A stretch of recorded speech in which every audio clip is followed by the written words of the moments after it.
Hello, everyone. Welcome to AplusMap Econ. Are you interested in studying economics? How deeply does economics apply to your daily life?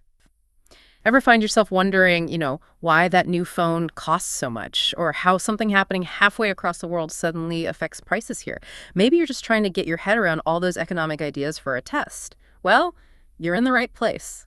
Welcome to the deep dive. Today, we're basically building your toolkit to understand why the world works the way it does. Think coffee prices, global trade. We're giving you a shortcut to being really well-informed. That's the goal. We've taken a whole stack of resources, keynotes, research, and boiled it all down to the crucial bits. We want to give you those aha moments, Without drowning you in jargon, it's all designed to be clear, engaging, and honestly pretty helpful if you're looking at something like AP Economics. Okay, let's dive in. The big picture first. What is economics really at its heart? Fundamentally, economics is the study of choices. How people, and that means individuals like you, businesses, even whole governments, how they make decisions when their resources are limited.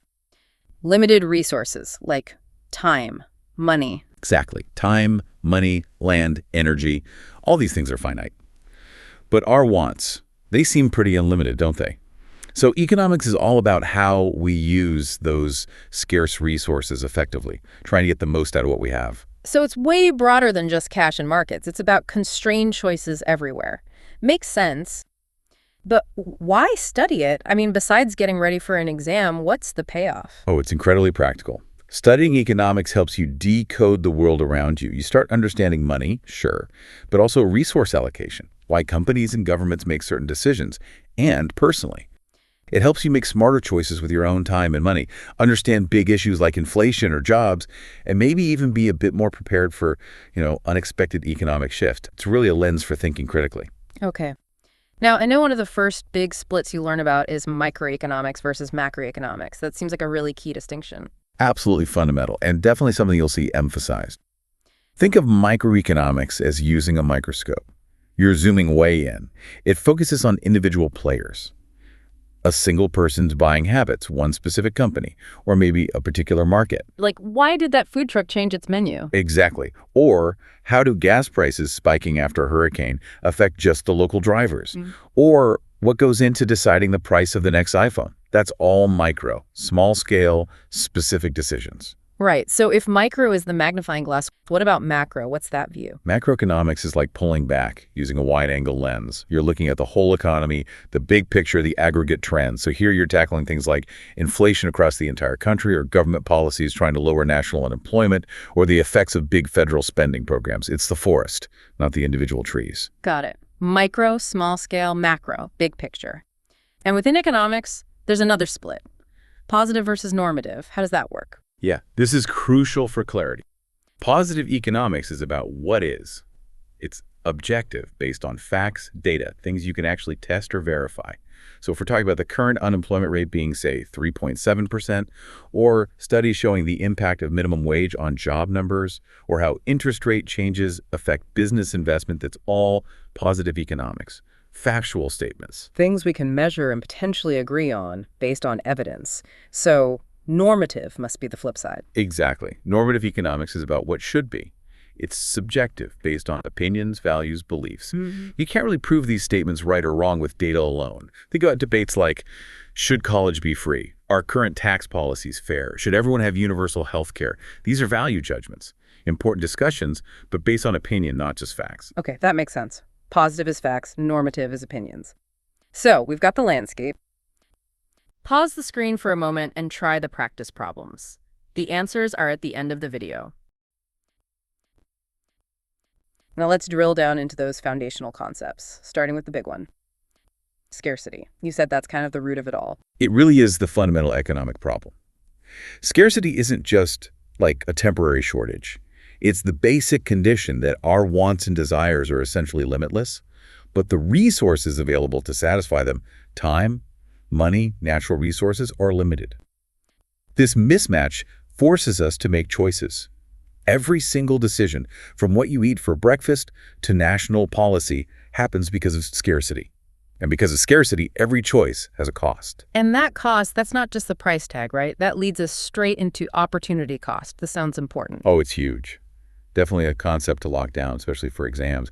Opportunity cost is the value of the next best alternative that you give up when you make a choice. It's the true cost, the sacrifice. If you decide to spend Saturday afternoon studying, the opportunity cost might be going to the movies with friends. That's the next best thing you gave up. Or spending your allowance on a game means you can't buy that shirt you wanted. Precisely. It's what you forego.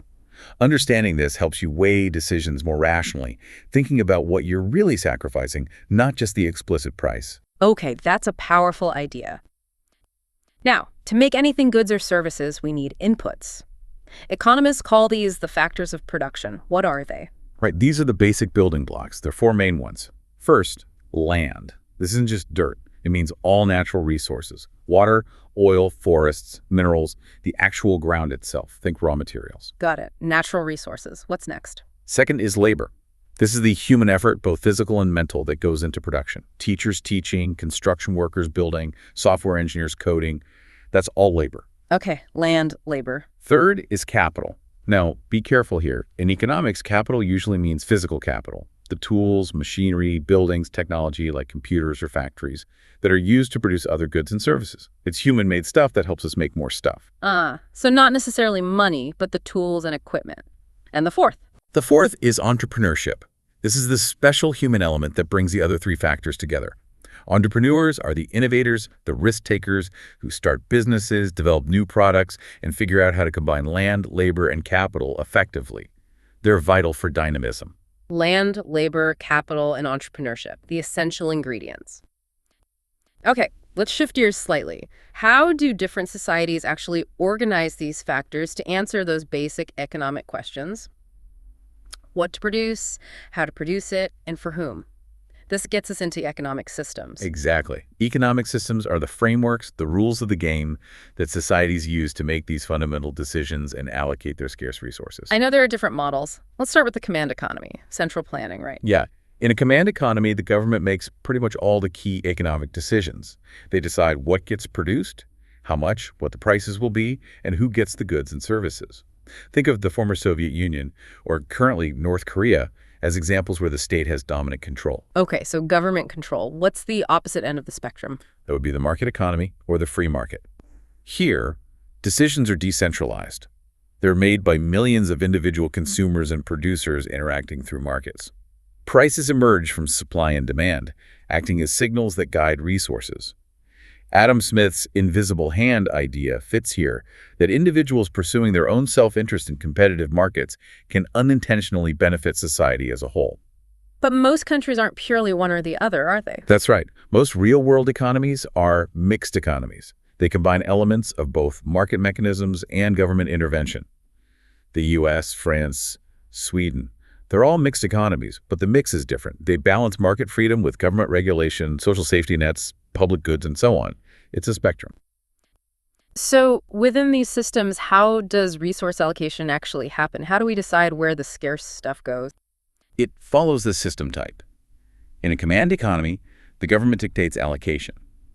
In a market economy, prices determined by supply and demand are the main allocators. Resources flow to where consumers are willing to pay.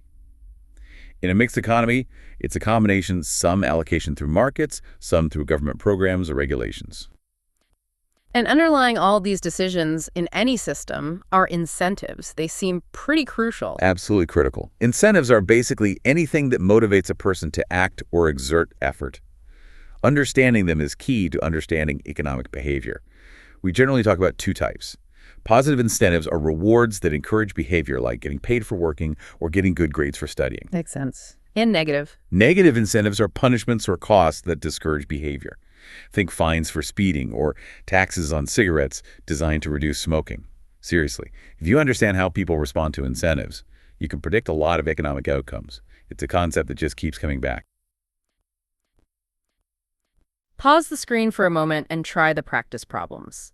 The answers are at the end of the video. Okay, to really see these concepts like scarcity, choice, and opportunity, cost, and action, economists use a visual tool, the Production Possibilities Curve, or PPC. I hear this graph is a big deal. It definitely is. You'll almost certainly encounter the PPC on exams. It's a simple graph, but it shows a lot. It illustrates all the possible combinations of two goods or services that an economy can produce if it uses all its resources efficiently with its current technology. And they usually look kind of bowed out, right? Not a straight line. Why is that? Great question. That bowed out shape represents increasing opportunity cost. It happens because resources aren't perfectly suited for producing both goods. Imagine an economy making, say, pizzas and computers. As you make more and more computers, you have to shift resources, workers, materials, away from pizza making. The resources you shift later are likely the ones that were really good at making pizza, so you give up more and more pizza for each additional computer. Sure. That's increasing opportunity cost. So the sacrifice gets bigger. What if it was a straight line? A straight line PPC implies constant opportunity cost. That would mean the resources are perfectly adaptable between producing the two goods, which is less realistic usually, but it simplifies some examples. The shape tells you about the opportunity cost. So what do different points on or around the graph mean? Like efficiency? Right. Any point on the curve itself, let's call them points A, B, C, represents efficiency.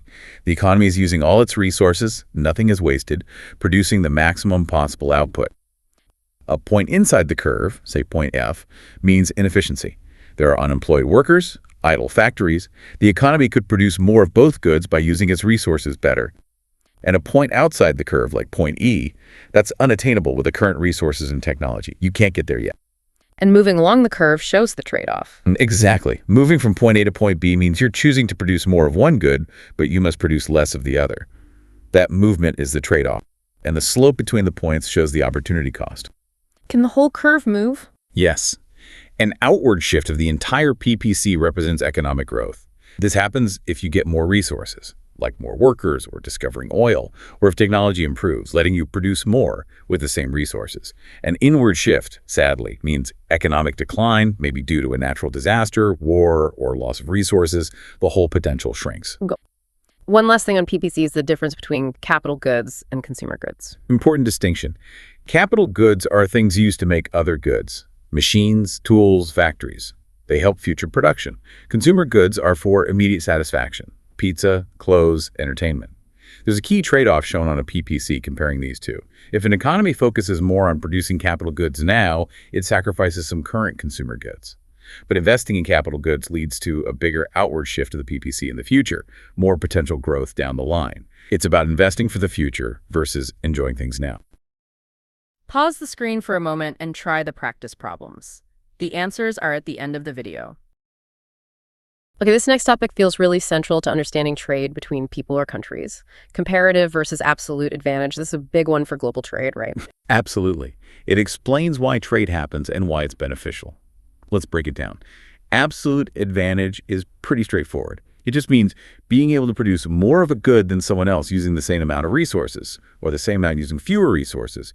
It's about who is simply more productive or efficient overall. So who's just plain better at making something? But that's not the whole story for trade. Not at all. The real engine of trade is comparative advantage. This is about who can produce a good at a lower opportunity cost. It's not about being the best overall. It's about what you give up less of to produce something. This is the key concept. Specialization, according to comparative advantage, makes everyone better off. Okay, let's walk through an example. The output method is common where we see how much each producer can make, right? Exactly. Let's say we have alpha and beta again, making cars and corn. Suppose alpha can make 20 cars or 40 corn. Beta can make 10 cars or 30 corn. First, absolute advantage. Alpha can make more cars, 20 versus 10, and more corn, 40 versus 30. So alpha has absolute advantage in both. Correct. Now, comparative advantage, we need opportunity costs. For alpha to make one car, what do they give up?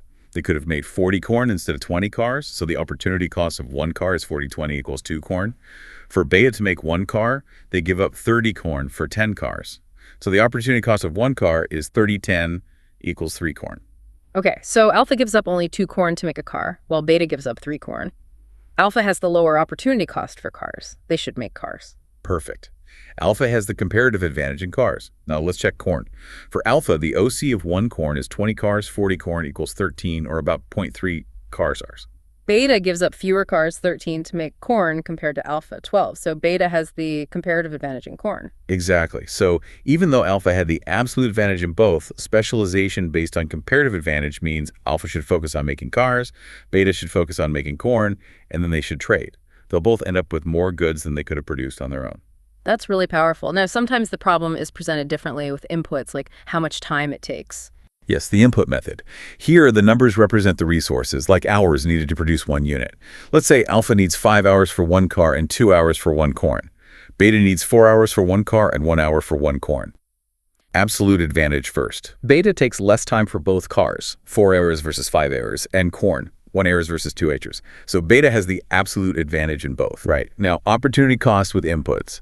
For alpha to make one car takes 5 hours. How much corn could they have made in that time? Since corn takes 2 hours, in 5 hours they could make 52 equals 2.5 corn. So alpha's OC of one car is 2.5 corn. For beta to make one car it takes 4 hours. How much corn could they make? Corn takes 1 hour, so in 4 hours they can make 41 versus 4 corn. Beta's OC of one car is 4 corn. So here, alpha has the lower opportunity cost for cars, 2.5 corn versus 4 corn. Alpha should specialize in cars this time. Exactly. Even though beta was faster overall. Let's check corn quickly. Alpha's OC of one corn takes 2 hours. They give it 25 equals view over 0.4 cars. Beta's OC of one corn takes 1 hour. They give up 14 equals 0.25 cars. Beta has the lower OC for corn, so the specialization is the same. Alpha makes cars, beta makes corn, they trade, and both benefit. Comparative advantage rules. I've heard there's a shortcut for finding comparative advantage quickly on tests, something about multiplying. Yes, the diagonal multiplication trick. It can save time, but definitely understand the OC calculation first. For output problems, like our first example, set up a table, multiply diagonally. The producer with the larger product for a good has the comparative advantage in that good. For input problems, like the time example, multiply diagonally again, but this time the producer with the smaller product has a comparative advantage because smaller input is better. It's quick, but know the logic behind it. Good tip, but understand the why. And related to trade, what are the terms of trade? The terms of trade are simply the exchange rate between the goods. How many cars for how much corn, for instance. For trade to be mutually beneficial, the terms of trade must lie between the opportunity costs of the two traders. So in our first example, the price of one car must be between 2 corn, alpha's OC, and 3 corn, beta's OC. Any price in that range makes both sides happy. So trade based on comparative advantage isn't zero-sum. It actually makes the pie bigger for everyone involved. That's the magic of it. It increases total world production and allows countries, or individuals, to consume beyond their own individual production possibilities. It's a win-win. Pause the screen for a moment and try the practice problems. The answers are at the end of the video. Okay, last major area for today. Cost-benefit analysis. This sounds like how we actually make rational decisions. It's a core framework for decision-making in economics. And the first thing is to remember that cost here means more than just money changing hands. It's about the sacrifice, what you give up. Right, like opportunity cost. Are there different kinds of cost to think about? Yes, economists make some useful distinctions. Explicit costs are the obvious. Out-of-pocket payments, paying tuition, buying groceries, the direct money spent. Implicit costs are those opportunity costs we talk about, the value of resources used that don't involve a direct payment. The classic example is the income a student gives up by choosing to go to college instead of working. It's a real cost, just not written on a bill. Explicit are direct payments, implicit are opportunity costs. What about sunk costs? Sunk costs. These are costs that have already been paid and cannot be recovered. Think about a non-refundable concert ticket you bought. Whether you go to the concert or not, that money is gone. The crucial point, and a common decision trap, is that sunk costs should be irrelevant to future decisions. Your decision to go to the concert now should depend on whether the enjoyment benefit outweighs the hassle costs from this point forward, not on the money you already spent. Don't throw good money after bad, basically. Pause the screen for a moment and try the practice problems. The answers are at the end of the video.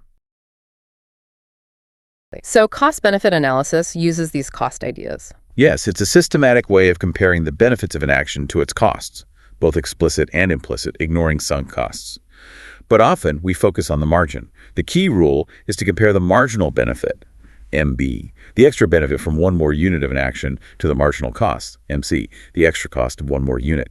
You should continue doing something as long as MB is greater than or equal to MC, MB, OMC.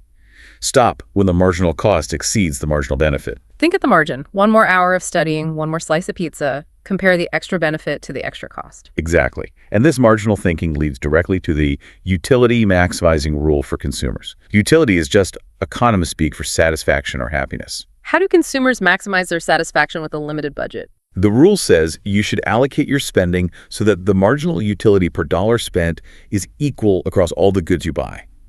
The satisfaction you get from the last dollar spent on good A should be the same as the satisfaction from the last dollar spent on good B. The formula looks like marginal utility of A, price of A, marginal utility of B, price of B. MUAPA equals MUBPB. It's about getting the most bang for your buck from every single dollar. Pause the screen for a moment and try the practice problems. The answers are at the end of the video. Wow, okay, that's a lot of ground covered. From the absolute basics of scarcity and choice, through micro and macro, positive and normative, To economic systems, incentives, visualizing trade-offs with the PPC. understanding trade through comparative advantage, and finally making rational decisions using cost-benefit thinking and utility maximization. They really do all link together, don't they? These aren't just abstract ideas. No. Grasping them genuinely gives you a new way to look at the world, make smarter choices yourself, and understand the forces shaping our economy. It's pretty powerful stuff. It really is. So here's something to think about. How might really recognizing those implicit costs, the opportunities you give up, change the next big decision you make, whether that's about college or a job or buying something new or even just, how you decide to spend your weekend? Keep digging into the economics of everyday life. This is the last chapter. Check the answers to the practice problems you solved in the video. Unlock your full potential for AP economic success with the powerful learning services offered on the AplusMap.ai website. Visit us today and secure your A+.